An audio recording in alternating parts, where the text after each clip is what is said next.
Brother Chao here with Third Movement, bringing a video to you guys. I'm doing this video outside because I just feel like I just take a day outside and do a video and see how it feels. Now the sound might be a little weak. I don't know if I'm gonna have to do this video over again, but let's just roll with it.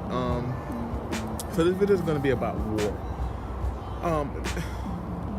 If we look into Christ's life, one of the things that he was extremely focused on was that peace, to turn the other cheek. Like, Christ was not about war, right? So we look at the Republican Party, who's supposed to represent Christianity, or the higher number of Christians definitely are supposed to be a representation in there.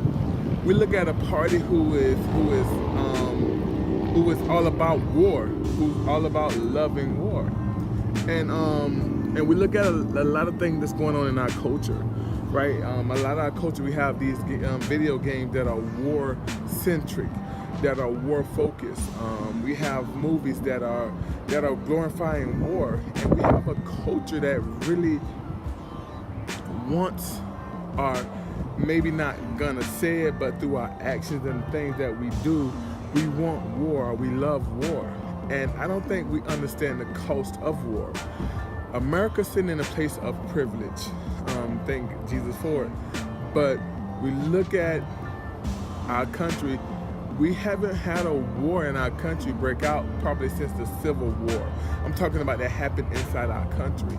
So we don't know what it is to lose in a war. We have never lost in war. And what happened is that we now sit back and see every other war goes on in other countries. We never feel the effects of war.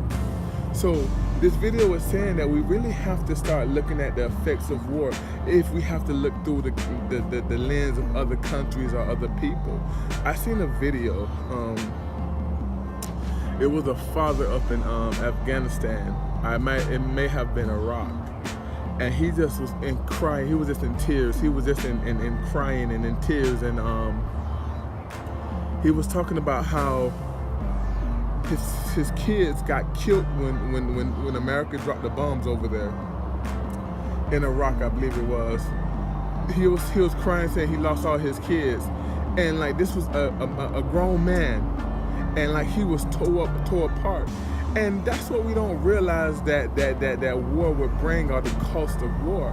It's not like a video game where you can go shoot someone or kill someone and then turn it off and go to bed, or turn it off and go eat some food.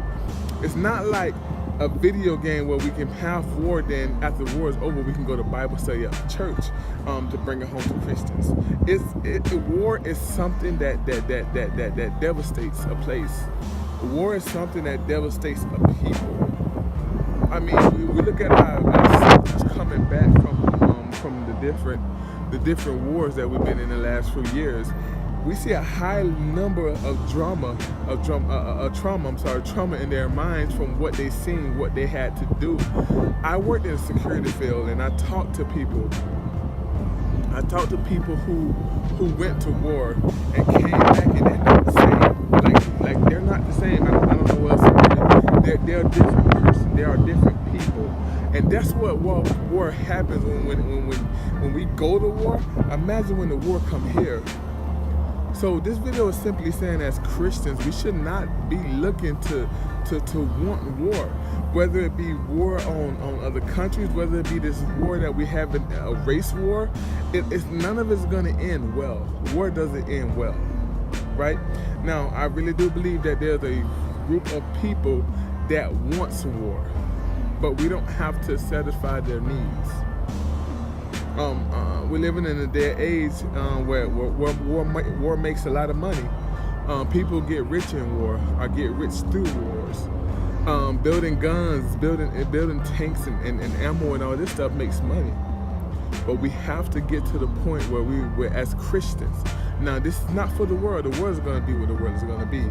But as Christians, we have to get to the point where we say, you know what?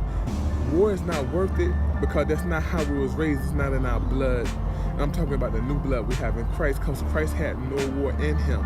He said, I can call down legions of angels to get me out of this. But that's not what he was for. And at the end of the day, Christians, we may have to die for what we believe in instead of trying to fight for what we believe in. The Late Hour, Third Movement.